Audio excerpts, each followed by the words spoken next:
Hi everyone, this is Jesse from the Laughing Lich Corporation, and I'm here with Emmy. How's it going, Emmy? Doing good. How are you? Excellent, excellent. So, I'm here to interview you about a few different things, so I guess first off, tell me about yourself. Whereabouts are you from? I'm from a little town in West Virginia called New Cumberland. It's all the way up at the top. Okay, awesome. And let's see, what do you do for a living? What's your occupation? I am currently a PhD student here at the University of Louisville. I just catch crayfish, and that's about it. Just crayfish, that's all you do? Yep, pretty much. I'm sure you do a little bit more intensive studying than just catching crayfish. Nope, only the fun stuff for me. Oh, of course. Alright, so what are your hobbies? What do you like to do in your free time? I mainly just play video games. I've been playing a lot of New World recently. I also like to play Magic the Gathering occasionally when I feel like leaving the house. Okay, so I'm not familiar with New World. Is that an RPG? Yes, it is. It's a newer one. I think it came out around October of last year. And it's by Amazon Games, so has to be good, right? With that kind of money, I guess it does. So, I guess you have played role-play games before. Are there any other kinds of role-play games that you've played, whether it's board games or video games?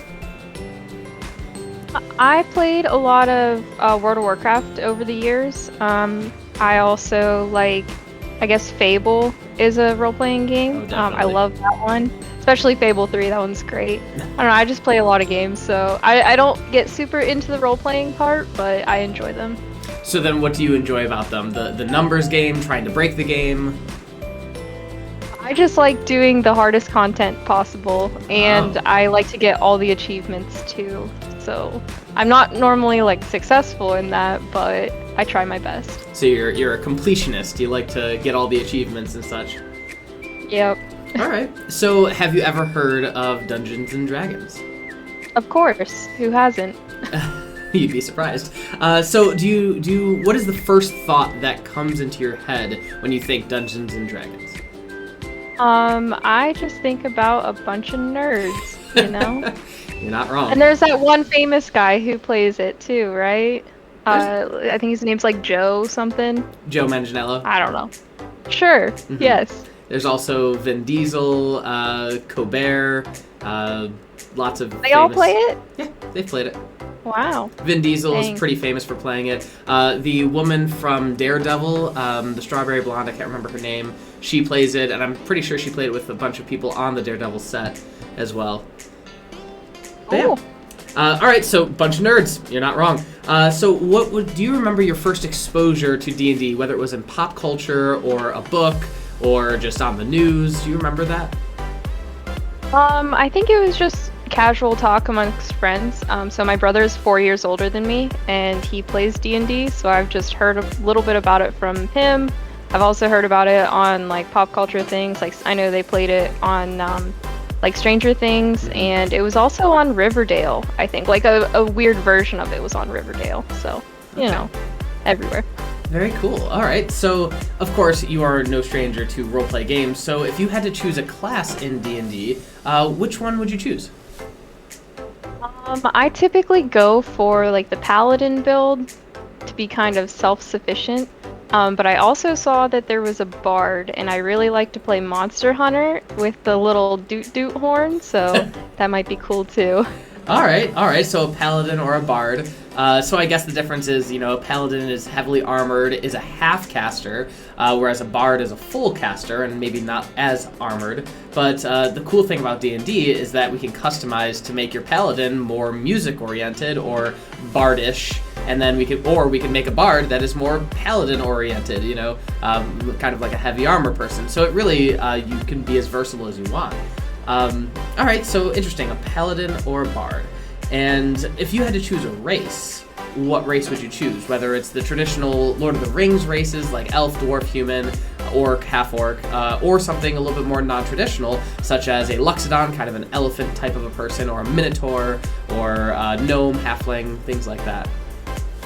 I really like gnomes and small things, so in WoW I would always play goblins because they're tiny and cute. As far as I remember, the smallest race in all of D&D is, I think, a fairy race. Oh, that's very small. Yeah, so that's definitely a possibility. All right, so if you had to choose between Bard and Paladin right now, which would you choose?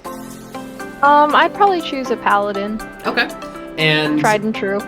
so with a Paladin, they would have an oath that they would have to do. And that can be an oath of many different things, like an oath to always feed the hungry, or an oath to always do good, or an oath of vengeance. Maybe something happened in their previous backstory and they need to avenge someone. What kind of a Paladin do you think you would be? As vengeful as possible. As vengeful as possible. I played a game of Pathfinder once and I ruined the game, my brother said, because I just made the worst decisions, according to him. All right. So let's see. Let's figure out your backstory. So where would your paladin grow up? Where would they start their life? Would they be a farmer, a nobleman, a son to a king himself? How would they start their life, do you think? I kind of like the idea of royalty and getting like shunned out of that, because who doesn't like that kind of story? So are we talking about like you were a prince and because you want to go vengeance, maybe you were thrown out by a step-sibling, or maybe your entire kingdom was overthrown and you want vengeance on whoever did that to your family and kingdom? What's striking your fancy right now? I like the idea of the kingdom being overthrown. Okay. Interesting. So your kingdom is overthrown, you are banished, and you swear an oath of vengeance. But you're starting from ground level. You have no money, you have nothing, and you just you were probably trained, like you were a trained fighter in the kingdom because you were a prince. And I'm sure the kingdom was also a little bit religious, so you have a god that you can get your powers from, and that's when you swear your oath. All right, so you start out as, bare minimum, just trying to, make your way through either forests or other towns, trying to probably get away from the overthrowers and just to save your own skin for now. But you're going to be thinking about, how do I get back? How do I take my vengeance? So let's see. Let's pretend that you. So while you are traveling, and that's going to be your start of the adventure, of course, is you're at the bare bottom, and you're just starting to work your way up and figuring out your vengeance. You can't just go back because you've been killed. You need either a group, or a troop, or an army, or something. So what would you be doing in your meantime? Like, you're traveling from town to town, just trying to start, while you have downtime right before bed, or while you're in the forest, or road, or wherever. What do you think your hobbies would be? I don't know. I really don't know, other than just pondering, thinking about a lot of things. Okay, so there are a lot of different things in D&D, such as woodworking, jeweler's tools, stone smithing, masonry, cartography, any kind of a skill that you can think of. There is, so anthropology is also another one, something like that. So maybe your paladin is going through a type of forest where they need to collect crayfish. It could be something. Cool. All right, so maybe identifying different species and things of the natural area could be something that your paladin would do. Anything else that comes to mind? Maybe they're a singer or a dancer or a poet, anything of that nature? Probably not very much of an artsy person, but I like the idea of cartography. That sounded really cool. Okay, so mapping out the areas, making sure that they know the lay of the land and things of that nature. All right, and so what would be your motivation we could probably think of one, your motivation to stay in a group? Why would you want to have a group or a partner while you do your adventuring and traveling? Because you can use other people to your advantage. All right, so you're just going straight using them. Manipulator. Yep, absolutely. Right. All right, and so what if they disagree with you? What if you're in some sort of a situation and you say go left and they say go right? How would that play out? Well, I would just do whatever was best. If they were obviously wrong, I would probably cause a problem. Okay. But if it doesn't matter, doesn't matter. Okay. So, you'll still state your opinion, but you'll go with the flow if you really need to. All right. Yep. And so we're going to be kind of manipulating these individuals. What if your adventuring party, what if they have their own motivations and goals? Let's say that they have to go on this adventure. Would you follow them? Would you befriend them? How do you think your character would develop over time? I think eventually I would just befriend everyone, because, what else is there to do if those are the people you're going to be with? Okay, sure. Don't want the worst for them. So maybe you start off as like a bitter manipulator, and then as you kind of travel with these individuals, it starts to grow on you. You start to like see the back in humanity and start to like soften up a little bit for these people that you're adventuring with. Okay. That sounds good. Excellent. All right. Well, I think that is mostly it. So right now what we're going to do is we're going to get off the interview and we are going to make your character. And yeah, I'm really excited to see your character. So thank you so much, Emmy.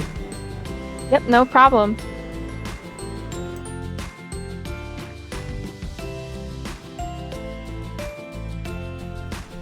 Hey everyone, Jesse from the Laughing Lich Corporation here, and I'm here with Emmy. How's it going, Emmy? I'm doing good. How are you? Excellent. So, we played Dungeons & Dragons. I wanted to get your overall impressions, so what'd you think? I really liked it. It was interesting. There was a lot of different aspects, and I can't wait to learn a little bit more so I can be more interactive with the game. All right. Excellent. And so the character that you made, could you just describe them for our audience? So I had a paladin grung named Zaranda, and she was very gruff, as I guess you could say. Didn't want to work together well with other people, but wanted to kind of use others to her advantage. So it was fun. All right. And so did you enjoy that character, or do you think you would switch it up over the long term? I did kind of enjoy that character. I'd like to try different classes as well. I know at least for the paladin, I wasn't sure of all the spells and how they worked and stuff, but I guess that'll come along as you just play more. Okay. So you see sticking with your character for at least several more sessions till you get the hang of it, and then we'll see where it goes from there. Yeah. All right. So what was your least favorite thing about the session? Was there anything that you were like, meh about? I do really bad at like role playing in general, so I'm just like I don't know what to say. So just role playing in general is kind of like odd to me, but I feel like the more you do it, the more used to it you are, the more comfortable you'll get. Yeah, I will say you were with Shannon, and Shannon jumped in feet first, just like cannonball all the way. And your reaction for the role playing is actually very typical for new players. It is very common for the role play aspect to be a little bit more difficult, but Shannon was definitely an exception to the rule. All right. Yeah, for sure. So, what was your favorite moment in the session? Did you have like a point in the session where you're like, damn, this is fucking cool? I just really liked Shannon's little like homunculus or whatever that was, the little bat guy. Pip was so cute. All right, excellent. And so who was your favorite NPC? I'd probably have to say my favorite NPC was Gregor, because he was the first one that we encountered. Okay. Kind of started everything off for us. Excellent. And what was your favorite pillar? I know you said you're a little iffy on the roleplay, but in terms of combat or exploration, what would you say was your favorite? And the exploration, it was like when we did the skill challenge and you kind of had to, make up a reason as to why you used that skill for the exploration. I think I like the combat most, just because that's what I typically enjoy in role-playing games. Okay. The rolling the dice on that interface was a little rough, because you get so excited and be like, oh, actually it was this other number. Yeah. But I'm sure it'll work out in time. Yeah, Roll20, there must have been an update or something, and now it's like every dice shows a 2 and then it's an 18, and I don't think that's right. So hopefully they'll get that patched. So would you ever play again? I probably would play again, for sure. And would you recommend this to a friend? I definitely would, of course. I think it's a very interesting thing that it can get you kind of out of your comfort zone a little bit, and that's always something good to do. Okay. And if you had other friends or people that had never played before, how would you describe D&D to them, and like a way to like sell them? I'm not a salesperson, so I really don't know what I would say. I would just say like I had a good time. Like there's different aspects of the game, and I guess like you explained before, depending on who's leading your game, who's the DM, they can kind of like cater to your wants and needs for the campaign. Yeah, absolutely. All right, so I think that is it. So thank you so much, Emmy, and hope that we can play again sometime. Yeah, for sure.